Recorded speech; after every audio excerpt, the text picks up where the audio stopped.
I love to talk film, discuss, to critique.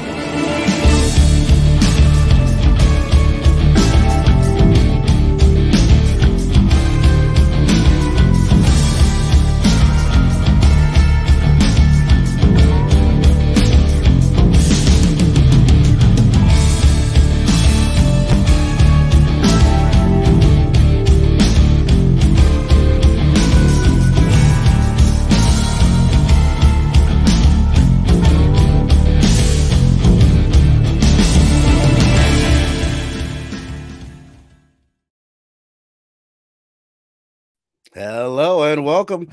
What's going on, everybody? Welcome back to Blood Splatter Chatter. Excited for tonight, man. I got a couple guests joining me, and this is going to be the first official horror film review that we're doing on the new channel. Going to be talking about 2009's Drag Me to Hell by Sam Raimi. So let's go and get into it. Going to bring in a couple of the homies. You know them, you love them. From one collection down on Instagram, my homie Phable. What up, my man? What up, Station? I'm so honored, man. I'm on your kickoff on Instagram. I'm on your first review of a movie. I was like, wow, when you get big, just remember. Right. Oh, I'll never forget you. Yeah, I've only had a few shows on here, but you've already been on once, and same with the next guest already been on. So making his return to Blood Splatter Chatter, Missing Link. What up, my man? What's going on, fellas? Happy to be here. I'm Hell excited yeah. about this one. I'm very excited, dude. This is I've been working on this format for a while now. It's like, okay, how do I want to do this? I think I've got it figured out. Gonna be honing this over the next little bit here. I figured I'd throw out there to anybody in the chat or watch it on the replay. For now, this is gonna be the plan. Every 2 weeks, I'll be dropping a horror movie review on the channel with probably some top fives and other rando things sprinkled in throughout. But for the first couple, 2-3 months of the channel here, it's gonna be bi-weekly review. So the next one planned in 2 weeks, I have a little known YouTuber. He's an up and comer named Rockin' Robbie Billups, and we're going to be talking about Rockin' Ruby Phillips or something like that. So we're going to be talking about Possessor in a couple weeks, but nice. Beginning tonight with Drag Me to Hell. I just want to start there, man. We had, as I've mentioned a couple times, Phable, did you do the Evil Dead show with us on Scarpath's Domain? I don't think so, right? It felt like he was there. Did I? I think it was me and Dylan. Yeah, I was in the chat for sure. I think you were supposed to. I think he got you were busy that day, but I know you're in the chat because I remember that he was like, "All right," so because I remember with my scores for I was a little hesitant about my score for Evil Dead 2, and Phil was like, "That's a good score." Evil Dead 2 as your favorite. Yeah. And yeah. You thought I was gonna disagree with you in the back chats, and I was like, "No, I totally agree with you. Evil Dead 2 is the best Evil Dead." Oh yeah. Well, it's funny because I'm thinking of some other back chats, some random conversation somewhere. I remember Phable you saying, "Oh, I know what it was. It was on the top 5 directors show. You would have put Sam Raimi in your top 5 directors. Remember saying that?" Oh yeah. Okay, yeah, so yeah, let me just begin with you. What is your familiarity? Clearly, you love the guy. Like, what is your fandom like as far as Sam Raimi? And you could throw in the Spider-Man movies, but specifically his horror stuff and the Evil Dead franchise, of course. First exposure to horror movies. I always say this is Exorcist 3 and Evil Dead. Like, and I was very, very young. You know, my mom didn't really have anybody to watch her horror movies with, so I was the designated, wingman for all of her horror movies. You know, it was a different time. You know, right. Usually let your little 5-year-old or 6-year-old watch this stuff, but she was just like, "Hey, you're watching this with me." I was in the exact same position. Same thing. I remember watching a ton of horror movies when I was 5. When did PG-13 come out? I think what was it? One of those. One of the. I think it was either the first or second Indiana Jones. That. Oh yeah, that was early 80s. That was like 80, 81. Yeah. So yeah, I was her partner, and this was one of the first films I've ever watched was Evil Dead 1, Sam Raimi. And I've been a fan ever since, man. Ever since. So you go from Evil Dead to Darkman. And, you know, when he got Spider-Man, I was so happy for him. I was like, holy shit, the guy who made Evil Dead is directing a Spider-Man movie? This is insane. The guy who did Darkman? What? You know that's what's crazy to me, man. Like, I always feel like I was so late in the game I didn't know who Sam Raimi was until a few fucking years ago, bro. I knew his movies, but I just never thought like that. I remember when I got deeper into comics, realizing like, oh my God, I've been neglecting to give a shit who writes or draws these things my entire life. Like I never, especially directors, man, it would be like, oh, I like Leonardo DiCaprio movies or I like this, but I wasn't much, unless it was like Quentin Tarantino or Spielberg, maybe. Like I didn't think too much about the creative teams behind these things. That was like my first kind of opening of eyes to who does what kind of thing, because like when I saw Darkman reminded me so much of Evil Dead 2, where I had to like check it out. Like, oh, no wonder I like these. You know what I mean? It's the same style. And you know, this Drag Me to Hell movie, man. Evil Dead 2 is the genesis of this style, like for him, that he carries forward. I mean, even in Spider-Man 1. I don't remember there being so many Raimi isms in Spider-Man 1, but there's totally until hindsight, real shit. Yeah. The zoom ins, the weird edits, the cuts, like it's totally there. So yeah, man, big fan of Raimi growing up. Oh yeah. Steph, what about you? I kind of like you. I knew of his work before I paid attention to him. Like I'd seen Evil Dead before I'd seen Spider-Man, because it was like it and Evil Dead. My grandma got me when I was like 11, 12 years old. And Spider-Man came out when I was like 13 going on 14. And it wasn't until like Spider-Man 2, where, you know, when there's like Sam Raimi, the same guy who directed the first one, is when I kind of started to pay attention to like, sorry guys, background.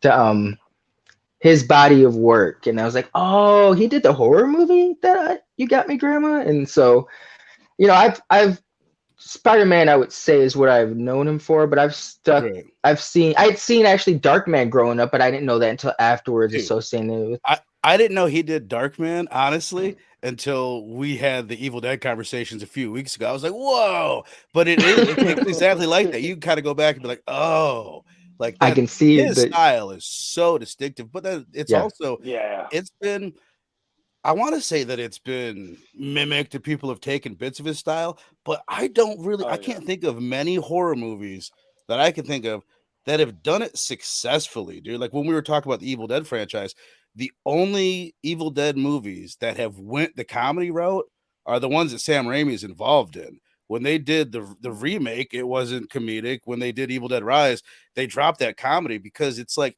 there's not many people who, the dude that did Shaun of the Dead, he's got that kind of like similar style. They're super alike in their styles, but there's not a lot of people that can successfully pull that off, I think, you know? No, well said. Okay, it's hard to feel like disgusted and laugh at the same time. It's like Drag Me Down. Moments like there's moments like that. Like a lot. I forgot how gross the movie was until watching it this time. Did you guys? Obviously, this was neither your first time seeing this, right? Correct. Not my first time. When was last time that either of you guys had seen the movie? Had it been a little bit, or you seen it recently? It's been some years, honestly. I'd probably say, I don't want to say a decade, because I saw this when it came out in 2009, but maybe like 14, 15. It's been 16. It's been some years since I've honestly sat down and watched this or rewatched it again. Nice. I think I'd seen it for the first time just a couple years ago. Okay. Did you see it in theaters when it were No. Okay. I wasn't even aware of it at the time. I don't think there was a good. We've all talked about this before. There was a good 10-year period where I wasn't watching new movies, and especially horror movies. I remember thinking like I had kind of become a snob, and now looking back, it's like, dude, there's a lot of good, badass movies in the past 20 years and just movies in general that I just had checked out. I was just doing TV had become bigger for a while there. There was a good 5-year period when I was like, oh, a movie? They should have done a TV show with that, like Breaking Bad. You know what I mean? Like that was the attitude. Yeah, I'm with you. I took the last decade off of movies too. Like it was a time where I was a movie freak. I knew every director, every actor, producers. I knew studios. And then it was like a 10-year drought. Like when I guess the kids, you know what I mean? When the kids came along, it was just like done for a little while. But I'm getting back into it with you guys, man. So glad to be a part of it. Yeah, exactly, dude. All right, well, cool, man. Let us dive into this thing. For people out there, like the format that I'm going to go about doing this, we're going to kind of walk through the movie with the touch on the key scenes and the key points to hit throughout the film. And then after that, we're gonna rate and review the film. So we'll spend maybe, I don't know. This is the tough thing. When I put the rundown, it looks like it'll be long. Like, fuck, we could be here for hours. But this might be a 15, 20-minute thing if it goes the way I think it will. So let's find out together. And basically, like I said, we're gonna run through the movie. The first act is unlike what we get in Evil Dead 2 for sure, and slightly in Evil Dead 1. He takes some time to set the story up. We get a little character development. We meet the main character, Christine. We meet her boyfriend, Clay, played by Justin Long. Christine is played by Allison Lohan. She reminds me of Isla Fisher. If she's been in like Wedding Crashers. Do you remember? She was like the clingy girlfriend to Vince Vaughn. Yeah. And kind of like the Amy Adams, like a younger Amy Adams. She's got a weird quirkiness to her. She's she's pretty, but if you see her first half hour in the morning, like maybe not. You know what I mean? And she's got this like kind of slight lisp, and like she talks she does something weird with her mouth while she's talking that I kind of like, but I'm looking at it all the time. You know, she's quirky and shit. But so okay, we get introduced to those two characters, their relationship, and the fact that Christine is this loan officer who wants this assistant manager's job. Her boss is telling her, you need to prove to me that you can make the difficult decisions. And then she gets the chance right away to make this difficult decision as this, I think this is a nasty term, this gypsy woman. I don't think you can say that anymore. Chat, let me know. But that's what we're calling her. I think she's caught a little flack for his depiction of her. No, you wouldn't say that? No, I say no. I would. Gypsy. I would agree with you. Yeah, I don't know other word to describe it. Right. I actually did some look into it. I'm like, factually, she is a gypsy. But it's kind of funny. I looked into it. The reason why gypsies are called gypsies is because they were originally thought to be from Egypt, but they're actually from like northern India or southern Russia, kind of a thing. But it's just like Indians and Native Americans kind of thing. You're like, Indians, they're from Egypt, gypsies or whatever.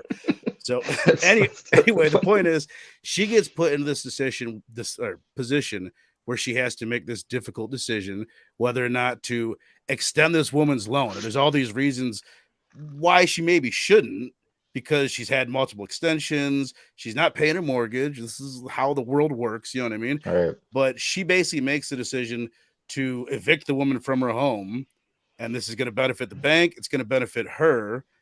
And that's basically the decision she makes. The woman curses her, and this is what kicks off the movie. She's got 3 days to I guess try to avoid the Lamia or kill the thing before it's going to drag her to hell.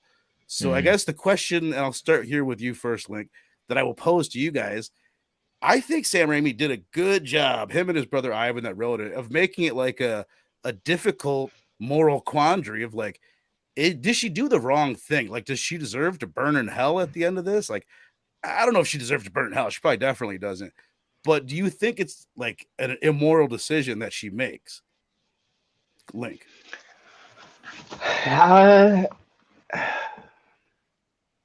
It's a tough one. Right. She was just doing her job within the rule structure that was set up. Like, she was abiding by the rules, essentially. Mm-hmm. I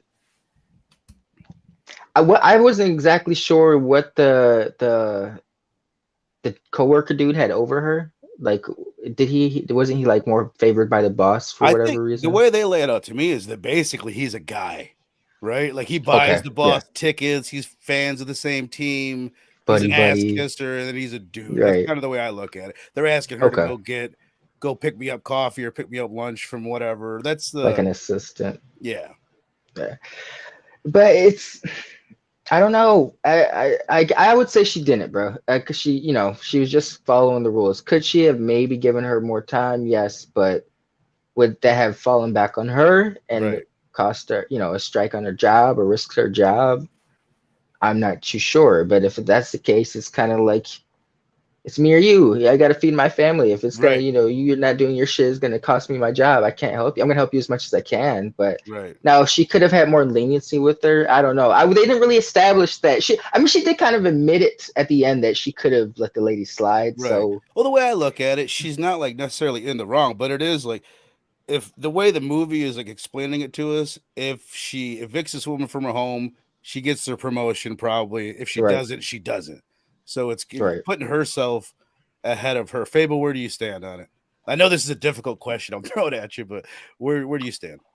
No, not as difficult as you might think. I agree. Self-preservation at the end of the day, nobody's going to sacrifice themselves for anybody else. And you know what I mean? When it comes to money or livelihood and stuff like that, man, Right. she's pining for this position. She needs the bread or she wants the higher position in life. And this lady, I mean, she's not paying her rent. She's taking out her teeth on top of these tables, stealing her candy. Right. I'm like, you know what? I just passed that scene. Yeah, she's making it easy for me to say no to her right away. Right. Well, I think that's part of it too, man. They really try to emphasize, like this is something you wouldn't want to admit, but it's fucking true. We all know it. There is this like level of kind of like disgust, as fucking shameful it is to say that we look at of like homeless people or just like people that are down and out. Like it's nasty to say, but it's like we see ourselves in that position. Like it's the same reason. Remember in It when Eddie is that bums chasing him around? Like there's just something kind of fucking gross about that. And I think that's a big part of like, because I agree with you guys. She doesn't necessarily do anything wrong. She certainly doesn't deserve to burn in hell. But I think the reason why she gets cursed is because you shame me. She shamed her. Yeah. Like when the woman was begging on her, she got grossed out by it. She's like wiping her nose on her skirt and stuff, and she's screaming for security. And the woman's like, dude, you shamed me. Wait till I find you in this fucking parking garage. Like it's gonna get ugly. Right. So I think that's kind of what the moral issue is. She could have acted differently and the movie wouldn't have happened, you know? Yeah, especially because, you know, at that point she's like begging. She's begging and, you know, crying and pleading. She could have. But once again, it's like, I don't. I mean, if they didn't establish. I kind of got the. If they didn't establish. Yeah, go ahead. I'm sorry. My bad. Oh, no. I just got the vibe that by what she said at the very end when she was talking to Justin Long, like she's like, I could have let her slide, that maybe this was her karma for not abiding by her moral code that she kind of set through. She went off the beaten path, and this is what happened for going off, you know, for trying to get one up so quickly instead of going about it the right way and just letting it, you know. I don't know what it maybe she would have had to turn down someone else in a worse position. Right. So yeah, it's just rough. It's, you know, I would have done it though. I'll just say what's up to the chat. Sometimes I'm neglectful. Like, oh God, I forgot that there is a chat. I'm live, baby. So what up, Two Gun? Thanks for the shirt. Appreciate you. Scarpad in the house. Appreciate your support, my friend. Evan Station, my friend. Good to have you. Dylan's little brother, holding it down. All right, awesome. Yeah, like I said, dude, I like the way that they wrote that because it does kind of make it like, you know what I mean? It's you can sit in the middle of you see both sides. You have empathy for her, but you also see like where it's like, dude, we got to look out for ourselves. So the other thing I wanted to get into before we move into the second act is, like I said, we're introduced to Christine and we're introduced to Justin's Long, the boyfriend's character. What do you guys think of like both? We touched on a little bit, but Christine and Justin Long, like their relationship and the characters and the performances. Link, where you at on it? I liked it because, you know, in a lot of movies, he was like an actual supportive boyfriend. Yeah, he didn't believe it necessarily at first, but it didn't take him long to kind of, or like even when she nuts up at one point, he doesn't just leave her when she like goes crazy at his mom's and dad's house during the dinner. He doesn't chase her down either, but he does come back a little bit later. Right. But, you know, in other situations, like more recently, Smile, the husband, was kind of a piece of shit. You know, he's kind of like, I didn't even seem like feel the chemistry there, like they were married. And they were married, you know. So I think that was shit casting in that one. You know what I mean? Yeah. Lack of chemistry there for sure. But he stuck by her side, so I appreciate, because in a lot of movies, I mean, I don't want to say a lot of other movies, but the relationship seemed genuine. Where you know, he said. You remember he made a promise to her early on, like their second date, because of some shit, or he said the first date. They've been made a joke about it being the second date, about sticking by her side or some shit. So he kept his word, you know, to the very end. He, you know, to the very end, watched her ass get dragged to hell. Right. So I thought that. Maybe it's just because I like Justin Long. I'm biased and Justin Long. I enjoy him as an actor. I was gonna say I felt he was a better scene stealer than she was, but. They had some good chemistry. he's got something to him, man. He's just so damn likable. He's perfect for this role. Phable, what did you think of the two? Oh yeah, yeah. You fall in love with these characters right away. I mean, I think that Raimi does a great job of just establishing all the characters. The sneaky coworker, Right. you know, the boss. That's I like the boss actually, man, because you mentioned the sexism thing earlier, and the boss was totally not sexist at all. Like he was really considering the both of them and on their merits and stuff. Like you know what I mean? Like I think it was like a more of an He looked like he was taking the dude's side when he was giving the tickets and everything. They're ordering coffee, but at the same time, he went back and read her report. Right. He was like, "This report is brilliant." Right. You know what I mean? He let her know, like, "Yo, this is the bomb, right?" There's the like biased sexism, like maybe he wasn't aware of, like he was kind of over, like he was more geared to looking towards the dude first for that position, overlooking her a little bit. Like, maybe he wasn't, because I that could exist, like there, some people don't even realize they're I think the Asian dude is that way. That guy, I think he was that way, and he was trying to totally put that whole thing with the boss, like the buddy right here. Because when he went to her and let her know that she was the top of the chain, the other guy was like, he was just that look on his face, like, mean mugging from he was like, I just gave this dude tickets, like I thought we was brothers. You know what I mean? Like, so I didn't catch that from the boss. I caught it more from the coworker. But yeah, all the characters are great. Justin Long, like you guys say, he's magnetic. You just like the guy. He really is. He's totally he makes acting look easy. Right. Like he's so smooth. He's so smooth. I had to look up because I was like, I was trying to figure out. Well, he's developing a nice little horror repertoire. A lot of people. I'm not a big Jeepers Creepers guy. I've only seen that once, but he's very well known for Jeepers Creepers. Yeah, Barbarian, popular as hell. And then this was a very popular movie. He's got 3 big ones, and I think he did another one in 2022 with 2014 or Tusk. Yes, Tusk, with I've never seen that. Kevin Smith. It was different. I can't even say it was bad. Movie. I know there's a lot of people that hate it. There's some people that fucking love it. I know that. Yeah. You know what it was? You guys ever seen Accepted? Accepted was like Jonah 2006. Hill. Yes, Jonah Hill. He gets kicked out of college. Justin Long does. Yeah, waiting the year before that. I forgot that was him in that. But in Accepted, he gets kicked out of college and he starts this like own fake university. And then people start signing up to the university. All of a sudden, he's like the dean of this college. It's one of those like silly 2000s comedies. But I used to watch that shit all the time. Like that's original. I'm like, oh my god, he's the dude from Accepted. But the other thing I want Dodgeball. To say, my bad. Yeah. I forgot he was in that too. As far as the boss goes, I think I agree with you. I mean, I agree with both of you. Like he's probably low key sexist, doesn't really know it. Not that he would take the job away from her, but enough to where he kind of, if it was 50-50, he'd probably pick the dude. That's the way I feel about it. He would lean towards that way. But the thing I wanted to point out about Justin Long's character, because I had it written down, like, is he a douchebag?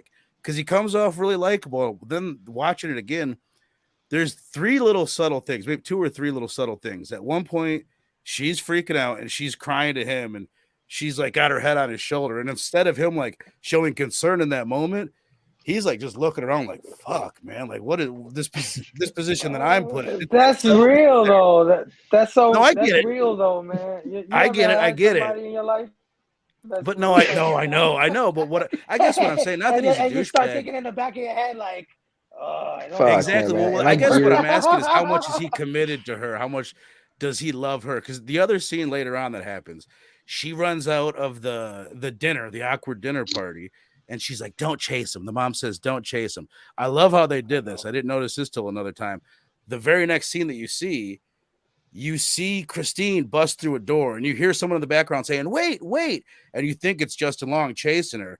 But it's the Indian dude, and she's back at the psychic reading place.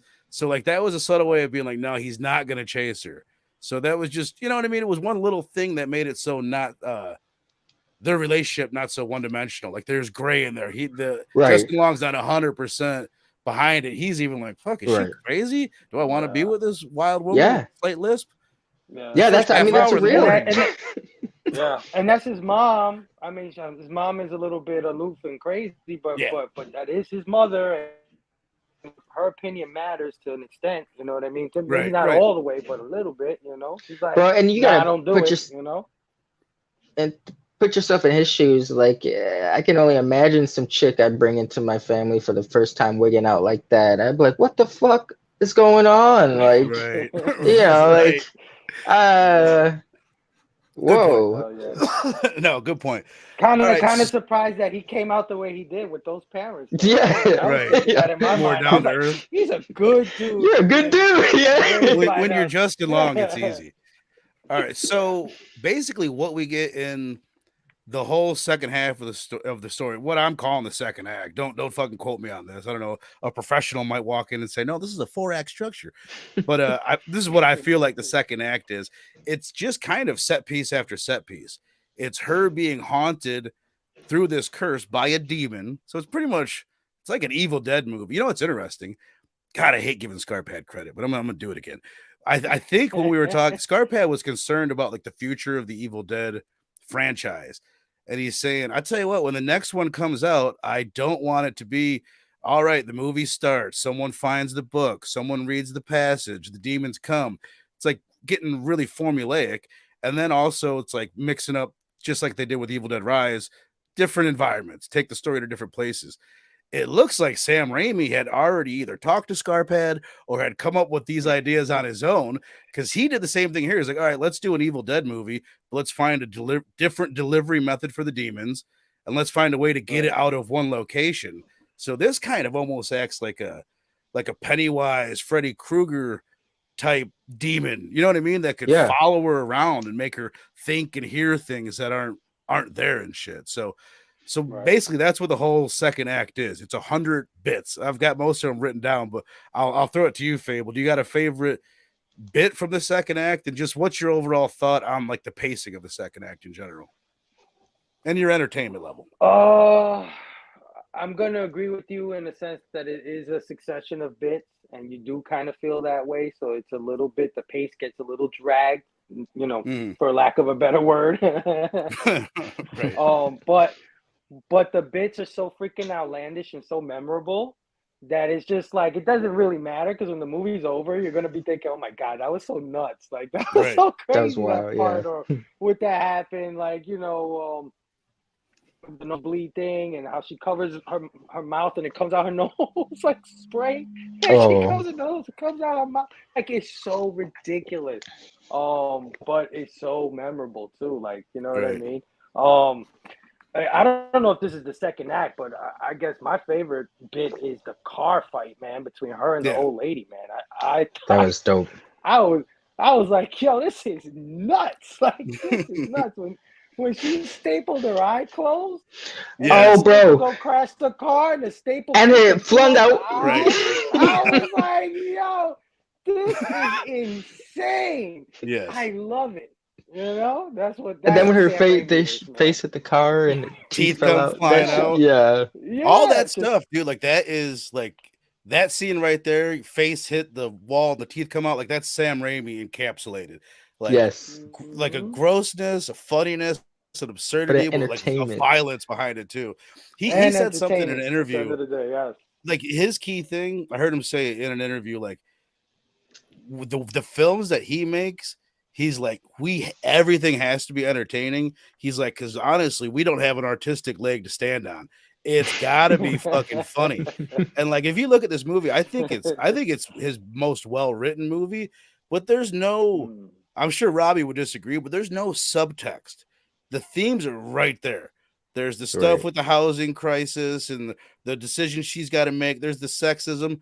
Other than that, like I can't, if you guys got something, an underlying theme or any subtext that isn't right there on the surface, I couldn't fucking tell you anything that's, you know what I mean? But that's not necessarily a bad thing. That's just the movies he's trying to make. Yeah, I just take don't this as cheat a your way. tale, like a dark tale, like You know, I Right. mean, maybe there's a moral there if we really nitpick. We'll find Well, I it. think I there know is we'll a moral, find but it. I think it's the one like you're saying, Yeah. stuff. It's you're not gonna miss that. Like it is the Right. text. It's right. the movie's Right. about that. It's not like, Right. oh, I had to think about it. And really, underneath that, she was dealing with this. Like, no, they told us what the movie was about, and that's not necessarily a bad thing. He doesn't. He's Yeah. just trying to entertain us. He's a different kind of filmmaker, you know. Right. Right. Yeah. And Agree. No, I the agree. stuff that he does, it's like we've seen other directors or other people attempt to be ridiculous in this way, but it just never comes off right. He's just such a master at this balance, at this sort of horror Of comedy goofy and balance. horror. Yeah, so sometimes when we see some of the things that we see and I see the attempts and I'm like, yeah, but then there's Sam Raimi. That's why this gets a 2. Right. Right.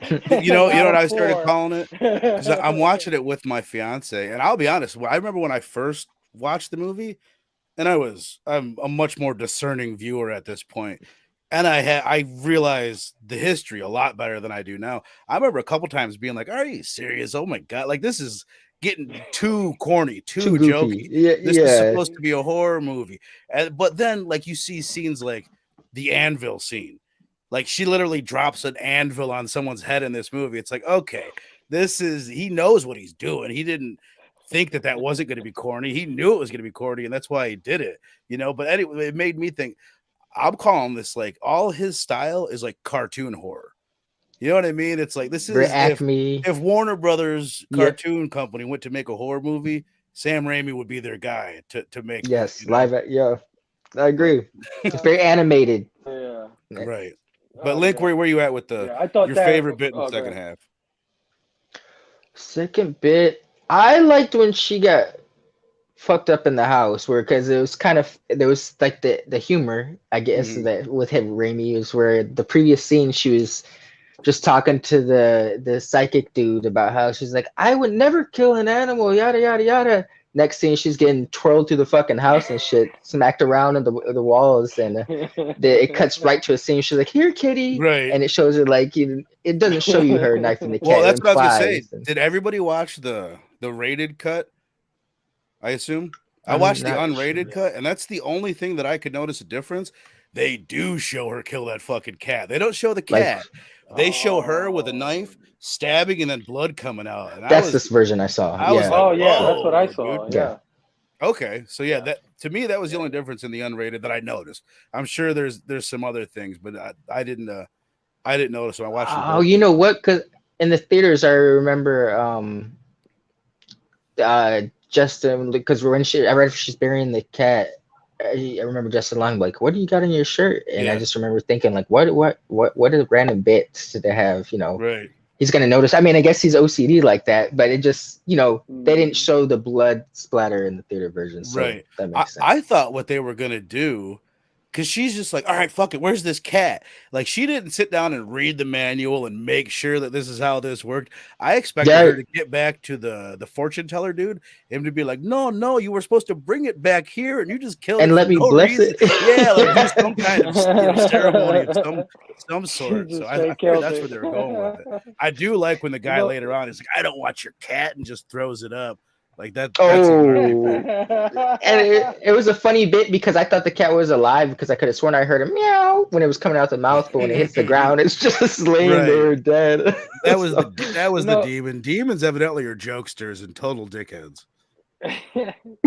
Right? They're all jokers and shit. You know what I love about that scene that you picked, Steph? Sammy, what I love about his movies is his particular like sort of like movement of camera in certain ways. And one of the things that I think he leveled up with this movie was that in the scene you said with shadows.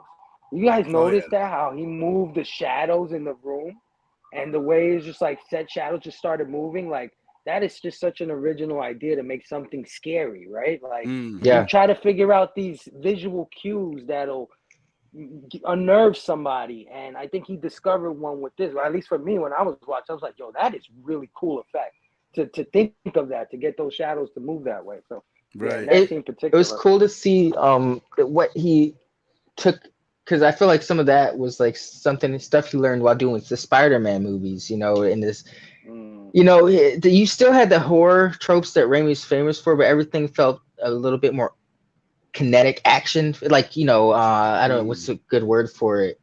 Like, I just felt like something he learned from, like, to make, you know, Right.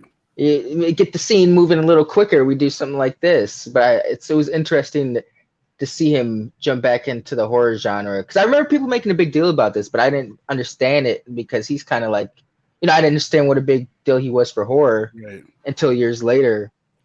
And it's like, you know, when he dropped this, he was kind of superhero movies were starting to really pick up. Iron Man had just come out the year before. You know, horror was in a weird place where it just had seen that boom a few years earlier, but was kind of becoming I don't want to say stagnant, but commercialized. Yeah.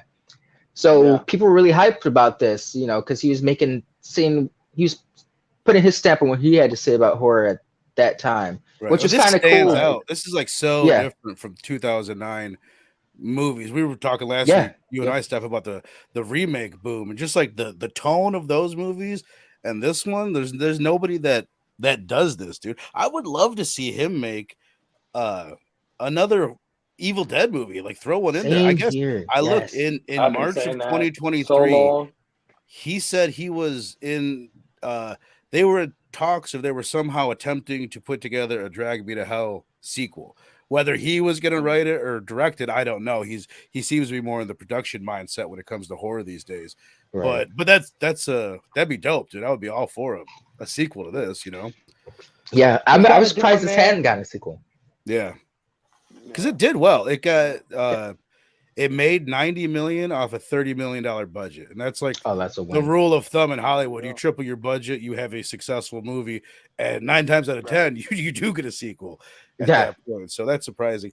As far as like the rest of the second act, you just throw some other ones out to you.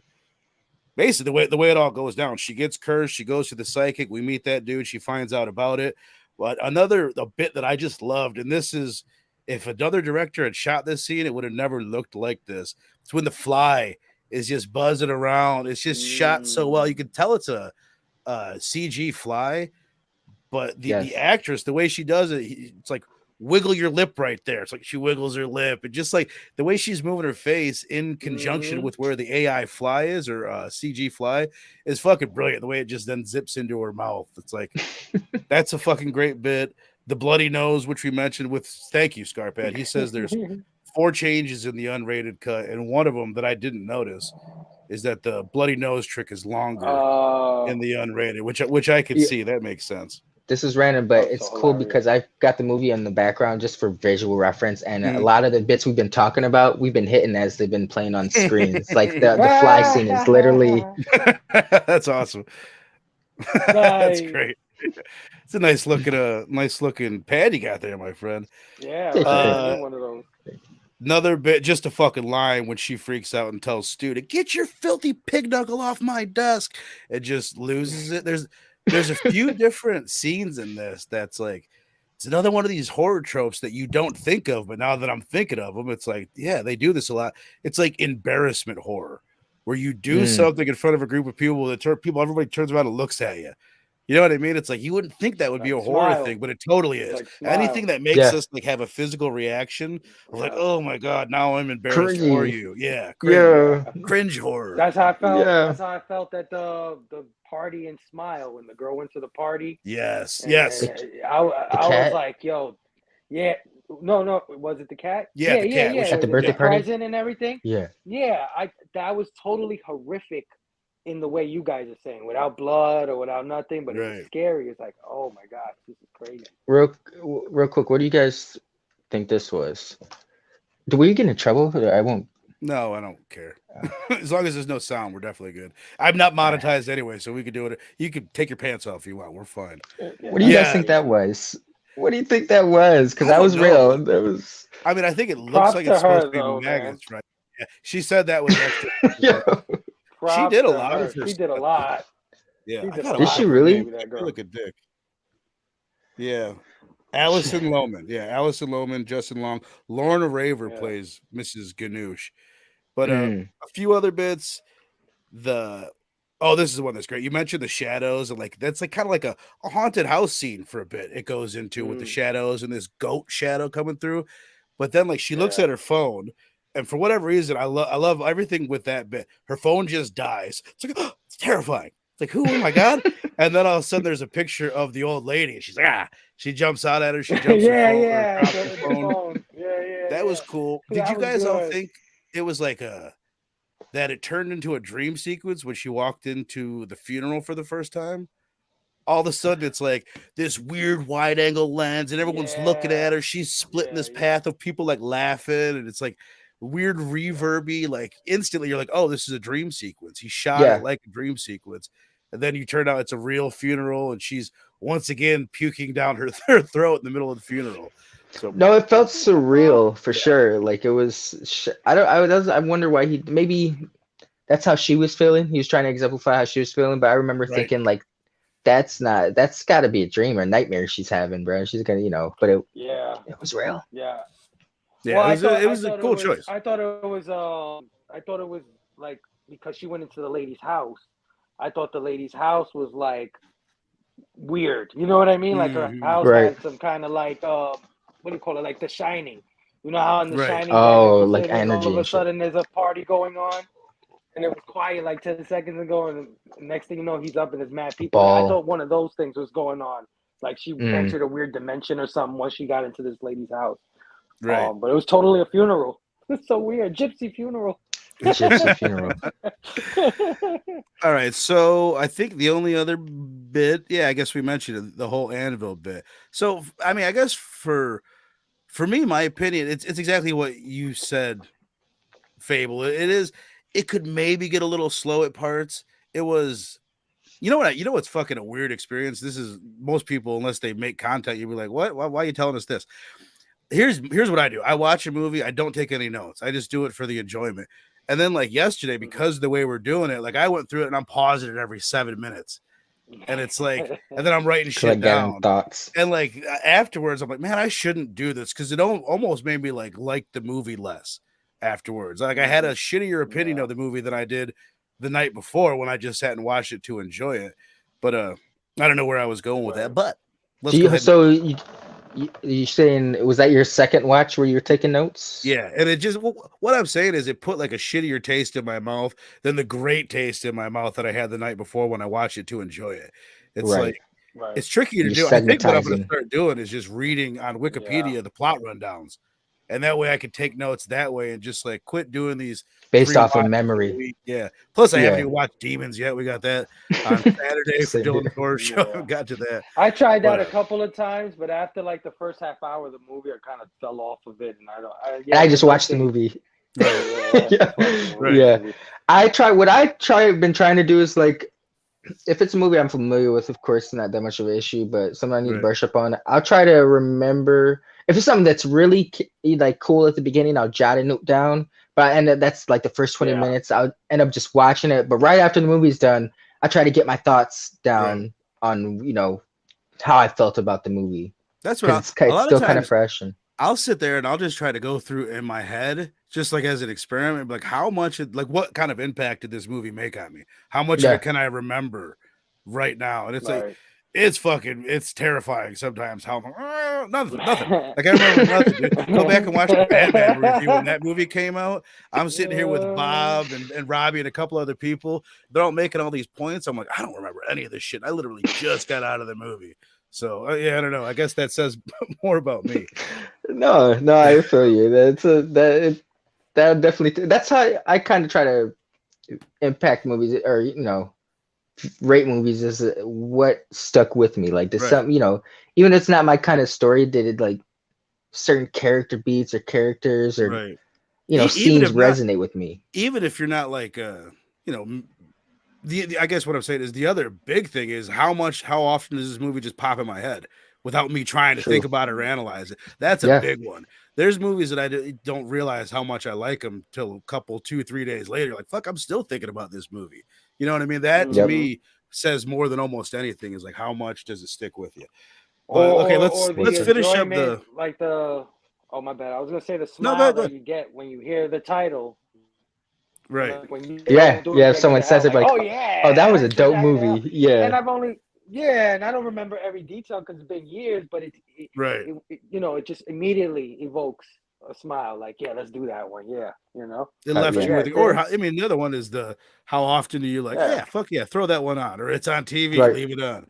Yep. But basically, the yeah. last that we get, it's the last half hour of the movie, is the Shit seance where goes down. basically their plan is, and I don't know if I fully understood the plan from the get go, like the first time I saw it, but it's pretty clear. It's not tricky. I don't know why I didn't get it, but the plan is they're gonna have a seance. They're gonna call upon this demon that's supposed to drag her to hell, and the person doing the seance, who is getting revenge on the Lamia for taking her son 40 years ago, which is how the movie actually opens. They're gonna Mm. invite the demon in. It's gonna go into this woman's body. She is gonna touch this goat, who's probably the best character of the movie, and the goat is then gonna be possessed by the demon. They're gonna kill the goat. They're gonna save the day. They're gonna get revenge on the You see Lamia, Pope's? and they're gonna prevent it all. My bad. Did you see Pope's Exorcist yet? No, Did a very similar bit. That really, was yeah. no Mm. goat. It was a donkey. It might have been a yeah. Does it So, talk at any point? nah, it wasn't as cool as the Right, goat. Nah, yeah. but Does it give me those vibes at all? the goat did some juke moves and shit. Was like, yeah, you're not stabbing me.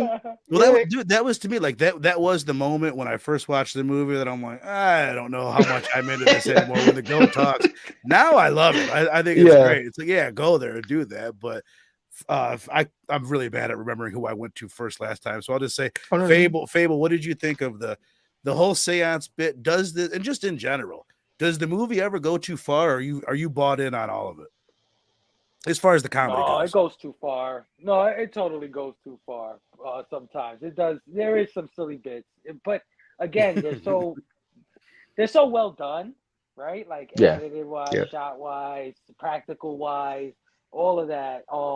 And plus I expect a little bit of it with him, so it doesn't Yeah, jar that's me. I could see how another person might be turned off by it.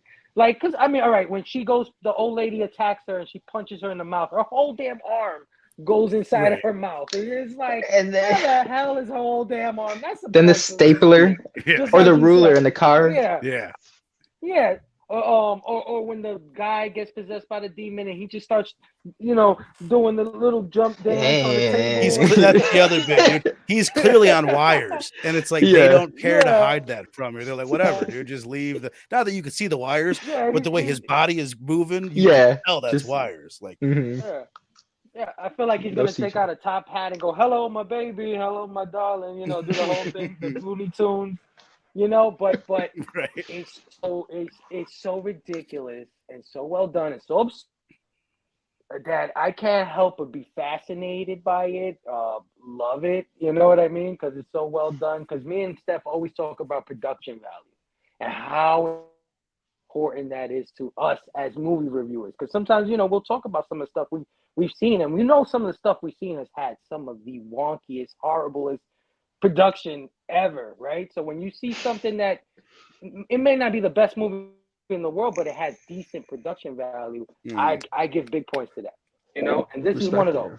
So no matter how ridiculous Definitely. it gets, it's just done so well, and it's so entertaining, like Steph said earlier, that even though it might be because there's parts where she gets dripped in, but she has none of it in the next scene. She's not dirty with any of the goop, the blood. None of it sticks to her face for some reason. I don't know if you guys noticed that, but No, It's her none of it ever foundation. does. and that shit. Right, but it's done so well and so memorable that it's just like you just forgive it. Any little Yeah. inconsistencies or breaks in reality, you just forgive it because it's just so damn entertaining. So yeah, it goes Yeah. too far, but I kind of like that it goes too far Right, at the end of the day in hindsight, right? Like, right. Steph, you with that?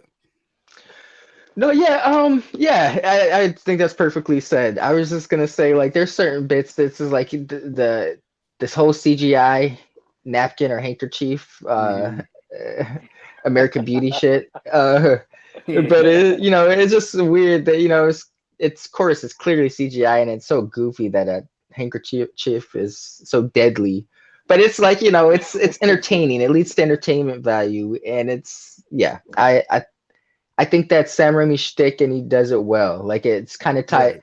The extremity of it kind of ties into his animated horror style, you know, the Right. Acme style he likes to go for. So I dug it. Yeah, I have no complaints about it. I, I I think I think when I had first seen this movie, because I don't know if I mentioned, I know I mentioned on Scarpad's show, but like my history with the Evil Dead franchise is that like I think I'd seen those movies when I was a kid, but I don't Right. remember them at all. So I really just got familiar with the franchise in general a couple years ago, and I think I saw this before then. y- After really falling in love with Evil Dead 1 and especially 2, because the first time I saw 2, I'm like, this is stupid too, because I loved 1. And then it went the the cartoon horror route. Right. But Yeah. once you're acclimated to him, once you're a fan of that, then it's all like more palatable. You're like, oh, okay, this is Sam Raimi doing Sam Raimi kind of a thing. Yeah. I think I do like that scene. I especially now. Like I think it's all fun. It doesn't bother me like it did. And even the whole, tell me if you guys agree with this, like the way that the story's written, it's well written. Everything makes sense. Like, oh, this is why this is written. But I heard someone use this phrase once, and I think it applies nicely to this story. I feel like you can see the mechanics of the writing like really well. It's not like buried where you're like not 100% what's going on. It's like, oh no, this is scene is designed to make me feel this way. And right now they're clearly setting up this, which is coming back later.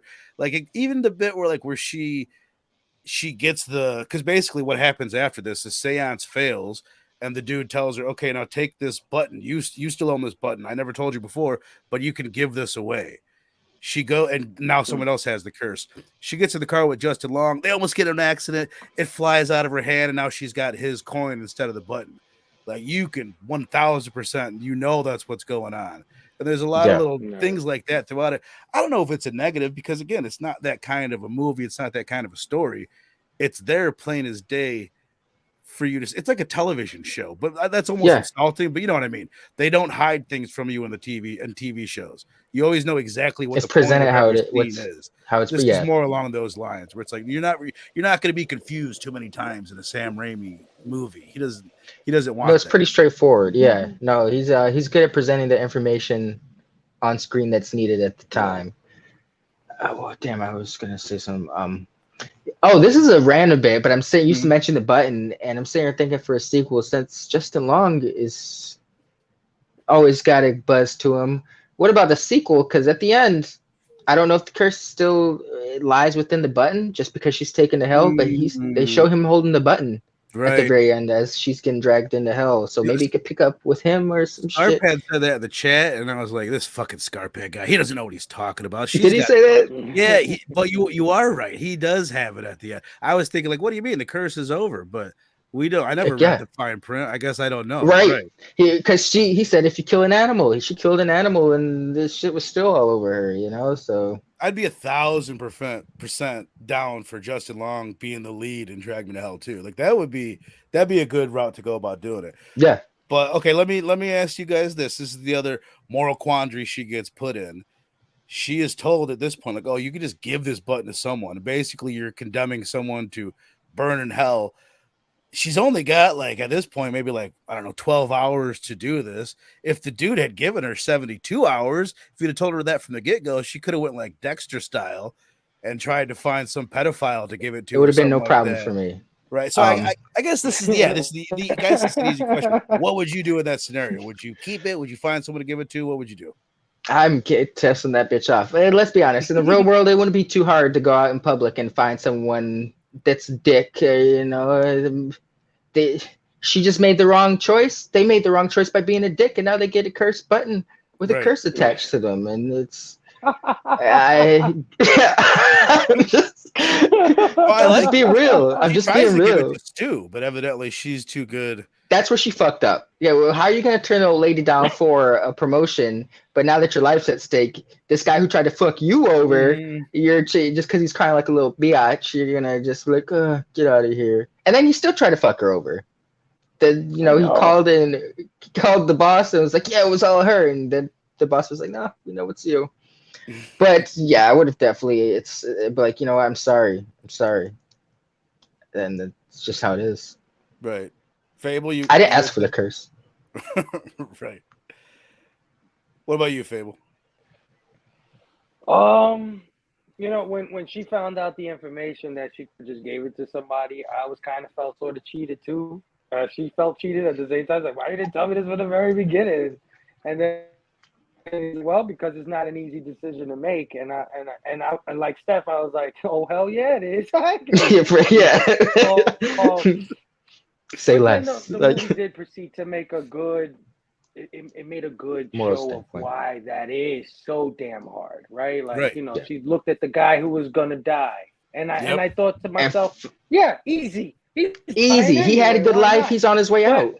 But then it's like you're damning his soul to Right. eternal It's hell. eternity. He lived Yeah. his entire life to burn in hell for what is going to be past his mortal life, right? So it's such a weighty decision. The same thing you think about the cheating guy. It's like, yeah, he's a swarmy douchebag idiot, but does Self-preservation. anybody really deserve to rot in hell? You know what I mean? Like, it's like when we say you never wish jail on your worst enemy, right? Like, there's a saying like that because like jail is crazy. Like, you wouldn't wish that on nobody, right? Like nobody. Right. But at the same time, yeah, it's a tough decision, but yeah, she might be a little good. I might be a little Smear bit of a you. piece of shit 'cause I Right. would Well, always I think tell we're just somebody we're just more eventually. realistic about it. I mean, I'm with you guys. I I would got like shit to to do take the high today. road. I'd like to take the high road and be like, no, it's my decision. I'll suffer it. But yeah, man, I would be the same thing, dude. I would go to the nursing home because she's got the right idea. Let's find someone old.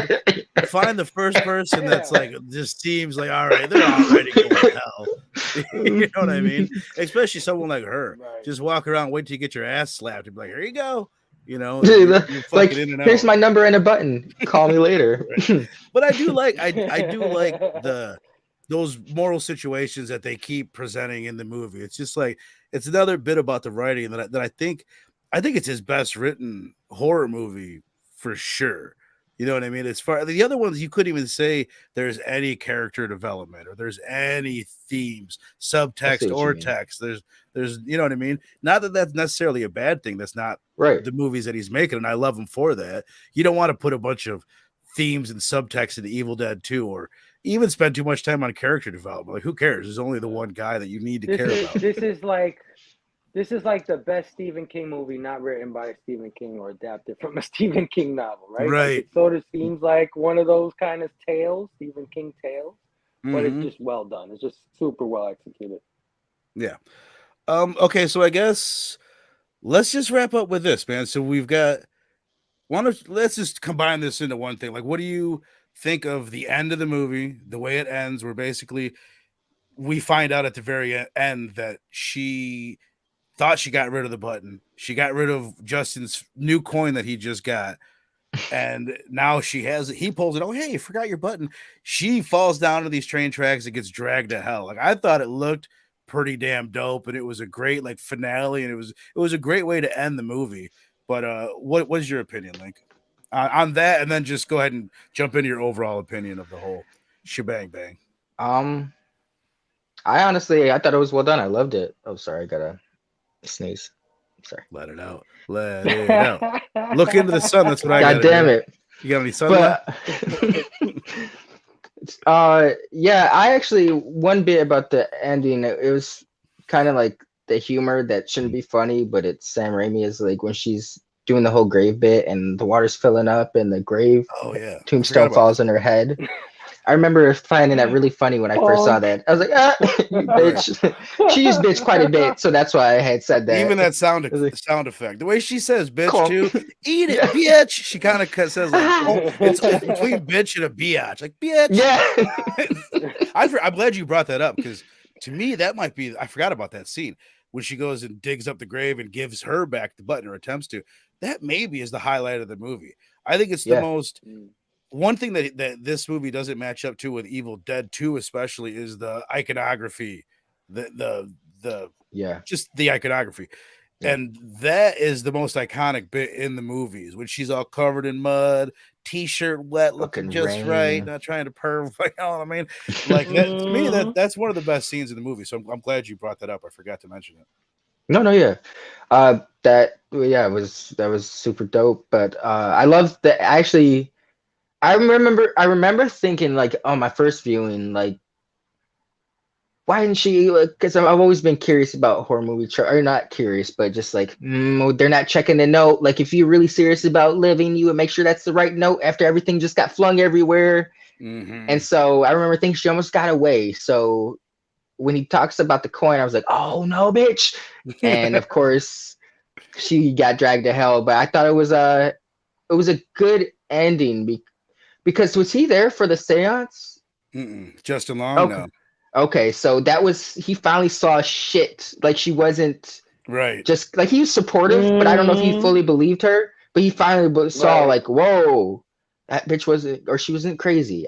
She said bitch so much that's just my. Right.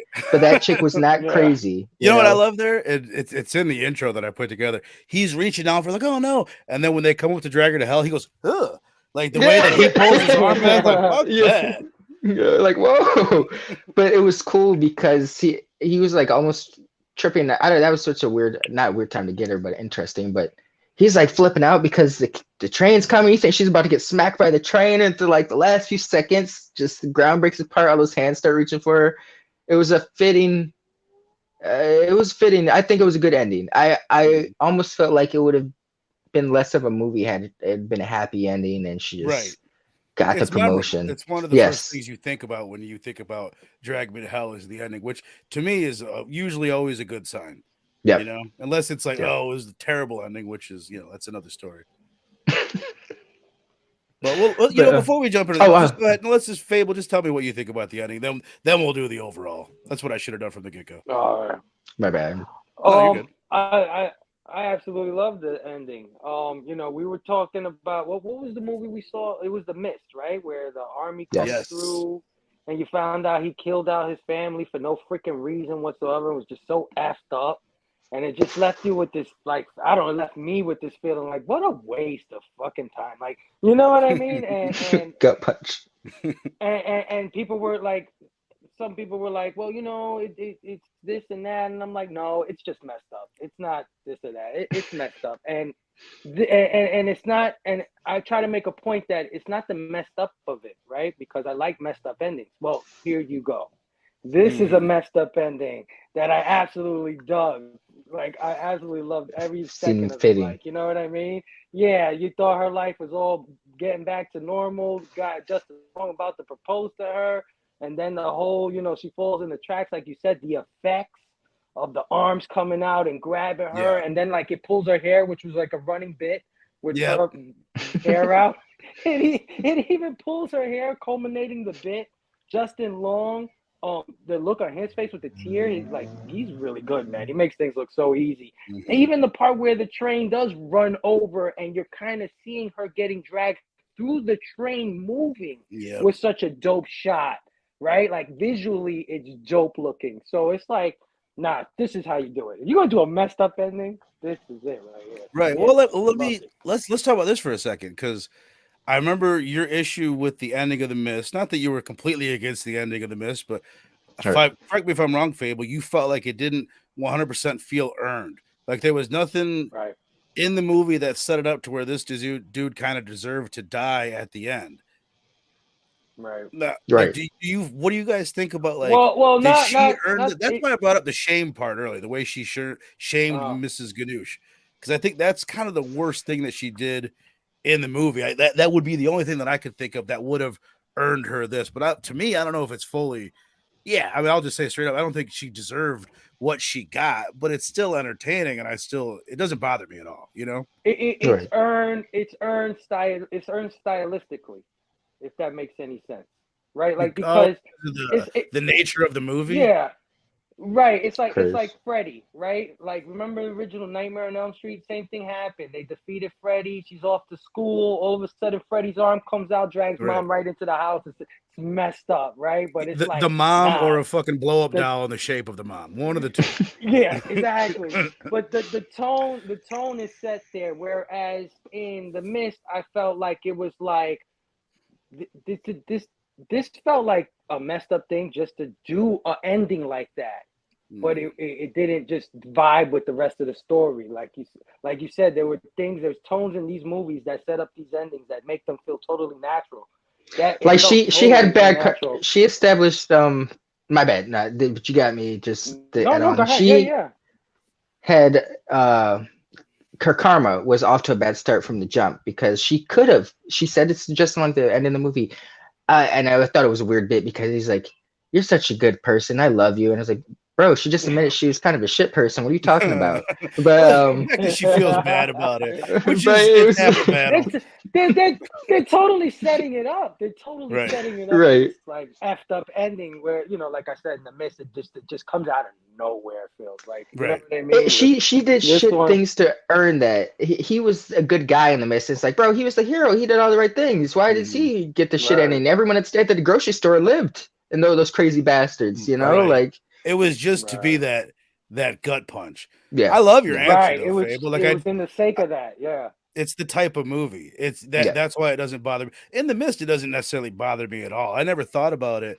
I agree with your point about that it's unearned, but it was something that I had never registered and never bothered me in the past. But I right. totally agree with what you're saying. Like it fits the style of this movie because it's almost like, yeah, it's tragic, but it's almost funny. It's more entertaining and funny than it is tragic. You don't Gut end up like, wrenching. oh no, you're Yes, like, yeah, oh fuck, yeah, like right. more a little bit. No, and then after it drags her to hell, it says, "Drag me to hell in big ass Right. words," and you're like, You're "Hell like, yeah, yo, drag that chick to hell." got her ass. All right, well let's Got her. let's do the overall and then your rating. Guess what we're gonna do for the rating, man? I'm about to blow your fucking minds.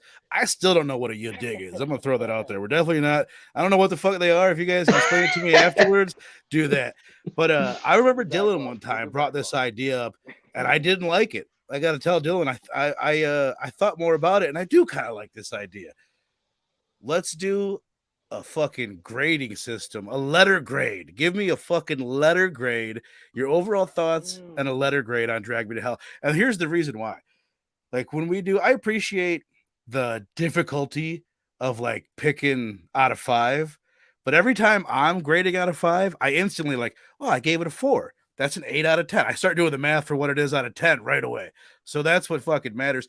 The way, like, what I was kind of thinking, why I kind of like the letter grade is, you know exactly what What it that is. means. I can Yeah, tell you it's a C plus, and you're like, oh, I fucking know that's exactly the what a C average plus movie. Yeah, means. Yeah, so I kind of like the idea. There's no thinking around it, and I've heard mention like I like the like Fable. I know you like the half scores because then you really got to decide because there's a big difference between a 4 and a 3.5. That's why I Mhm. like the 3.75. I appreciate the difficulty, but I feel like with a letter grade, you can fucking nail exactly what your opinion is Critique. on Yeah. a movie. You know what I mean? So I'm at least gonna experiment on it for a little bit. So Link, I'm gonna start with you. What's your overall final thoughts on the film and your letter grade rating? Now, I've we've I love said it Scarface. You didn't before. like it. I'm like, yeah, no, Dylan, that's a bad idea. I'm totally writing that down. This was months ago. He brought that up, by the way. I've not necessarily been the most hardcore horror fan, so it was very selective with what I saw as a horror movie in previous years, and this was one of the ones I went out and saw. It always stuck with me, like you said, the ending, just certain shots, the the tone of the movie compared to most horror movies that were coming out back then. It stood out to me. So I've always appreciated it. So I would, like Fable said, when you think of the movies, you're like, oh, that's a dope movie. Like this is one that I was like, oh hell yeah, that was a fun movie. Like I had good times with that. So I've always enjoyed this one, and even now that I'm becoming more than a casual, Hey, I appreciate it even more. And I will give this one a solid B plus. nice. Nice. I'm gonna give a solid B plus. I know it might not be for everyone, and it might like it's the goofiness. The goofiness might the over the topness. Yeah. Like all right, like because I think that I've experienced that a little bit of that when I first watched. It's like all right, bro. Like all right, you got a talking goat and shit. Right. All right, bro. You guys can't kill a goat. Like come on now. Like why is he dancing? Why is he dancing, bro? Just are you gonna kill him or not? Like what's going on? Like Right. so it get turns some people off, but I think there's a lot of entertainment. The entertainment value is it's and stylistically it exceeds all that goofiness. It complements the goofiness. Like it could be in different hands come off really, really bad with shit like I was just describing. But it's not bad in this. It's just some people might not be used to it in a horror movie.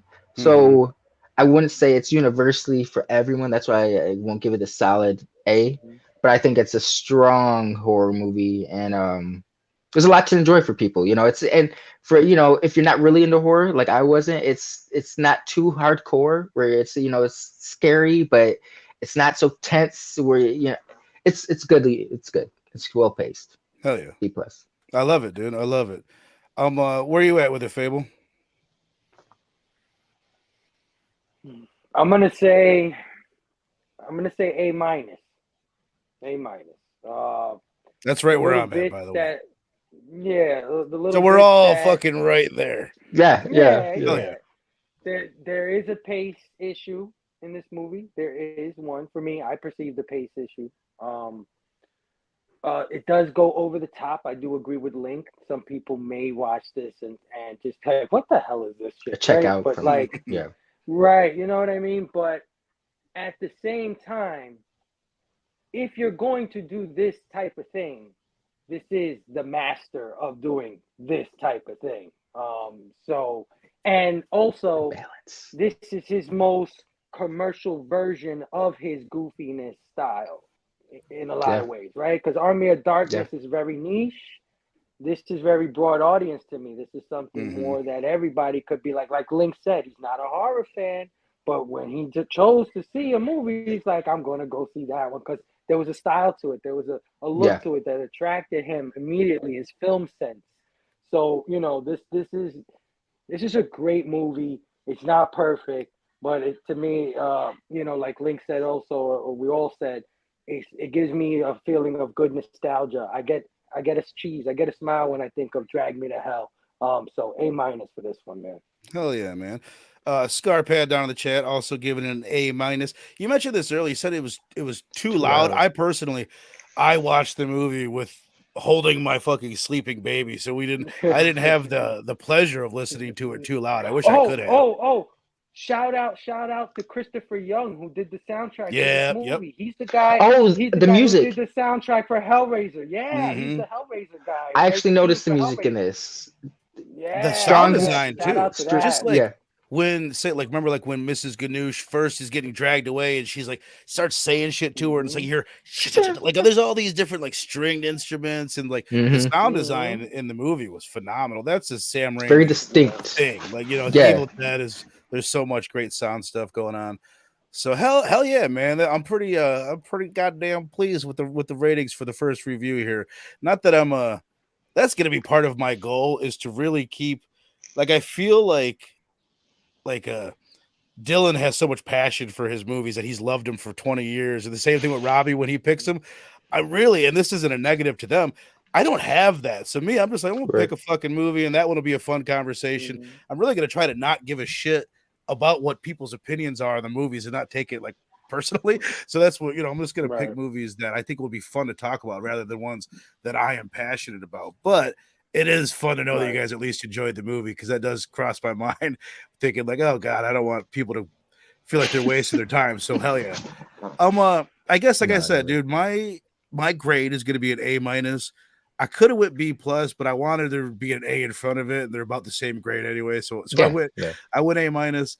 I think I was gonna start off this show by just asking you guys to give me a one-word answer at the beginning of the show and then revisit that question later on, but I just didn't do that. I was gonna ask you guys, do you think this is Sam Raimi's best, not favorite, but best horror movie? You know what I mean? And basically the reason why why I thought of that in the first place, it's got a 92% on Rotten Tomatoes, which is higher than Evil Dead 1 or 2 or way higher than Army of Darkness. The only movie that he's ever made that has a higher Rotten Tomatoes rating, you guys know, can you guess? What do you think it is? Spider-Man 2. Spider-Man 2 is a 93%. This is a 92. Deservedly so.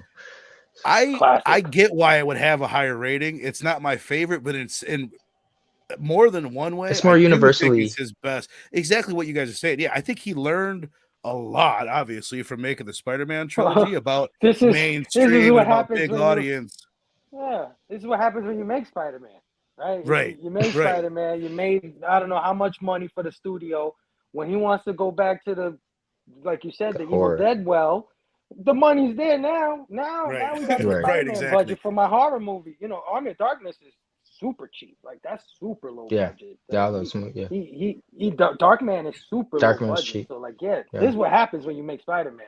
You get Right. that money, and it Right. shows. I It shows. think it's his most technically sound movie and best written movie, but there's something about Evil Dead 1 and 2 that is just like it's got more. Link, we talked about this last week. It's got more of the cool factor Yeah. than this does. It's just It's- cool it's- as the other side of the pillow.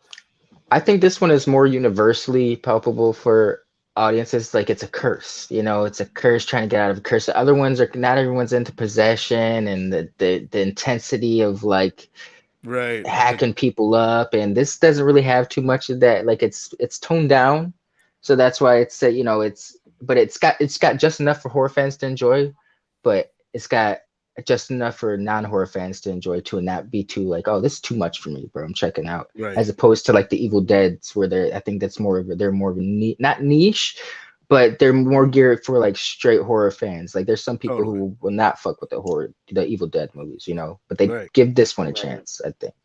All right. Well, let's end by. I was debating on whether or not I want to ask you guys to do this. Let's do this real fucking quick then. Out of because I'm basically, like I said, I consider this damn near an Evil Dead movie. He just found a way to. Oh, just yeah. You do think they it could be in the same world, the universe? I was gonna ask that earlier. You- Okay, You, me could too. Without a say doubt. that the Lamia has been all along the demon that's been coming out of the Book of the Dead. Somebody would probably tell you, well, actually, in the Book of the Dead, it says that it's this. Maybe that's the case, but Yeah. totally could The be only the the same. only thing you would have to do is when the old lady gets arrested, show a scene of her going home, opening up the Necronomicon, Right. or her getting the button and taking it home or something, and then doing the Necronomicon. That's all you need. Yeah. in Right. the Yeah. Could And be a between- post-credit scene. If it was Yeah. done now, it would be Yeah. a post-credit scene. Yeah. In a post-Marvel world. Yeah. Let's just with those fucking movies, Evil Dead 1, Evil Dead 2, Army of Darkness, and then this movie, the ones that are made by Sam Raimi. Let's rank them really quick. I'll just kick it off and get it rolling. Evil Dead Wow. 2 and Evil Dead 1 are like fucking right there. I could go back and forth any day of the week.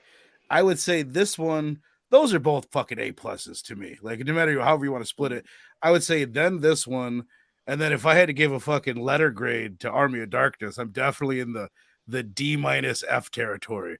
So like comment Army down of below that you hate me. Darkness. I That just hurts can't. me. I tried it again since Hurts. we did that.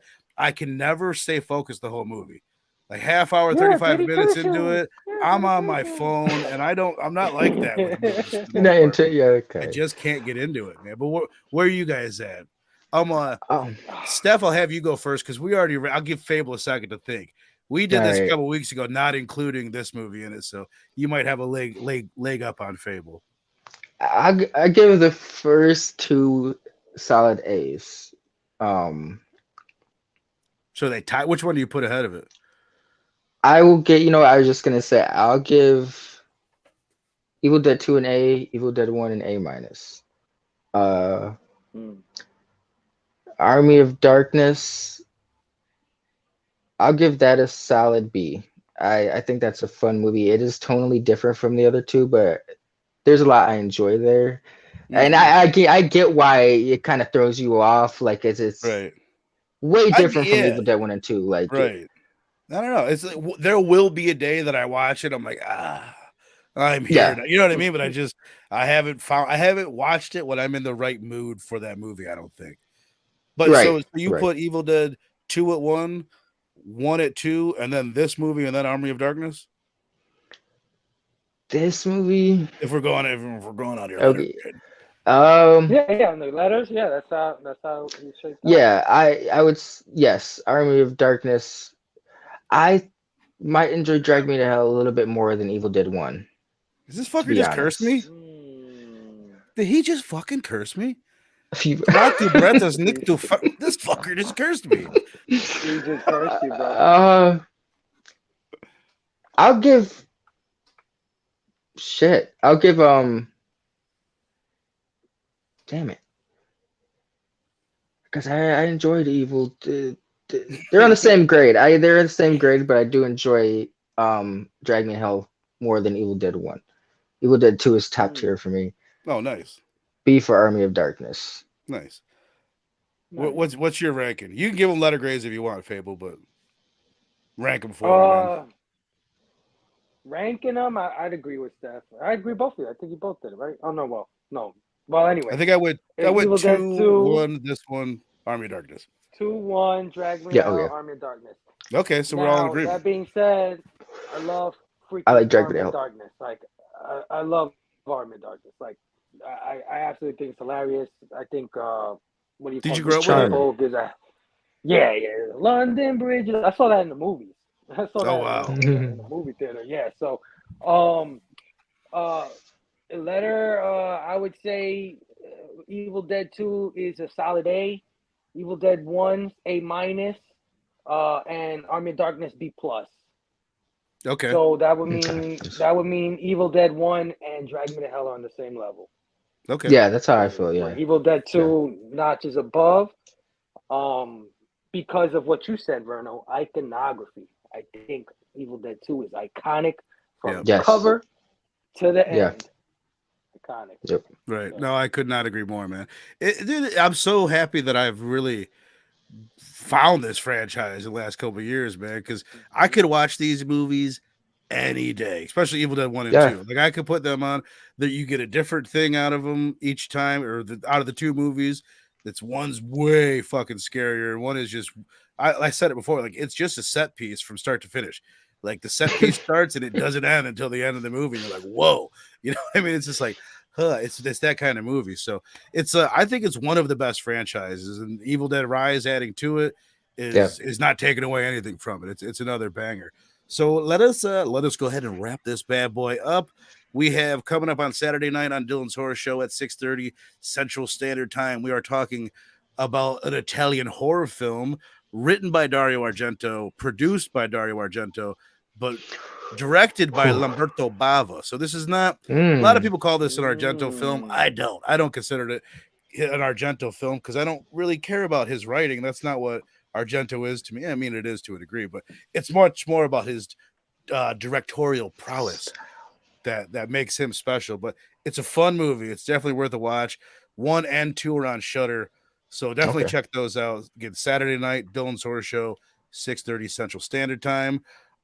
Next Thursday, Dylan, I'm going to send you a fucking reminder notification that I'm talking. Finally, we're going to be getting together with Dylan, and we're going to talk our top 5 to 10 sequels of all time. I'm not sure on the number. Nice. But we're going to get together and do a sequel show that I've been looking forward to for a while. And then what do you guys got going on? I know, Steph, you got a new show that you're doing with Scarpad that you just premiered. Let me ask you, was that a premiere earlier or a live? Premiere. We did record it earlier today. I'm looking at you guys like, how the fuck are they talking to me right now? As it says, like, it used to say premiere. You get on YouTube and now it says live. Premiere. Now it just says live. I'm talking in the chat. I'm looking. Is there a delay? Steph's talking. He's having a full conversation, and he's in the chat. And I'm like, honestly, I'm like, dude, Steph's good. Like, how's he doing this? Then I noticed you guys are all doing it. I'm like, there's no way Scarpad's that good. Like, no fucking way. So okay, you had me confused. Sorry, go on. No, yeah. Got issues with Scarphead and I, and we had a esteemed guest today, our boy Dr. Doom's fan club. He was great, man. Yeah, it was fun. A very fun episode. He was really cool, bro. It was good to hear some Remedy love from someone else that appreciates the man. But that was a fun episode. Scarphead did not tell us his book for next week, so I still don't even know what it is. So, no, he did. My mistake, Scarphead. Don't up in the chat. Arkham City. Arkham City, yes. The Dan Waters and Donnie book. I've been wanting to read that. So yeah. That's cool, man. I'm pretty sure I read the whole thing. That might have been right when I jumped out of comics while that run was coming out. There's a few like that where I've got like 4 out of the 5 issues. I'm still curious what happened. To be continued. That'll be an interesting conversation. There's a lot of weird shit going on in that book. So, all right. What about you, Mr. Phable? You got any thing coming up on Instagram this weekend? No, nothing this weekend. This weekend we're off. We're coming back June 3rd at 3 p.m. Eastern for Lynk and Phable and his amazing friends with their comic culture. and of course, Brother Joe. Want to mention Brother Joe's on that show. Sings us in. Our next guest is Comic Tom and Fire Guy Ryan. We'll be talking when about are you the gonna get new some comic big book. guests, Phable? I mean, come on. I mean, when are you gonna get the big guns? Yeah. No, that's awesome, dude. That's a Yeah. big gig. Comic Tom. Oh yeah. Thanks, brother. Yeah. Well, hey, listen, man. I've been campaigning for the past month about these CBCA awards, these comic book community awards. You got to earn it, man. You got to earn it. So I'm trying to put some real serious thought into getting people, son of a think. bitch. Nah, don't worry about it. You look good either way, Yeah, Steph. he turned around. Yeah, right. You look like Sam He Raimi's anyway. directing you down there. You're getting that off kilter. But yeah, man, thanks for that. And yeah, come join us, not this Saturday, but next Saturday, 3 p.m. Eastern, special start time for Fable's Amazing Friends, where we have Comic Time, Fire Guy Ryan, talking about the new book, Crash Down from Whatnot Publishing, and a bunch of other stuff that's been going on in the pop culture world. So don't miss it, man. Hell yeah, man. I always say it's the best thing on Instagram. One of my favorite shows to do with you. I had the pleasure of co-hosting with you a few weeks ago. I brought my pet bird along. Oh, yeah. So it's always fun with you guys, man. That was fun. So again, one collection now. The link to both these guys' Instagram channel or page, as well as Blood Splatter Chatters Instagram, is down in the description below. So check it out. Make sure you're subbed up to all of our channels, all of our IGs.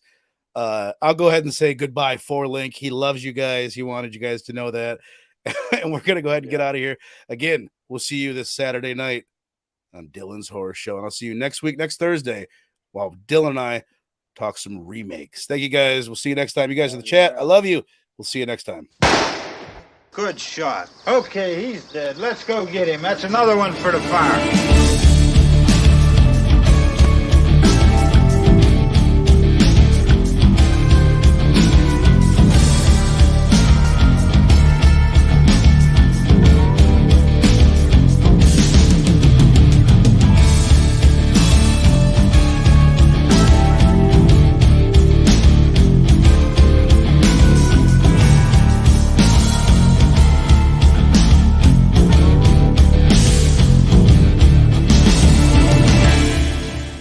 Goodbye, my angel. I hope you have a good time. But of course you will.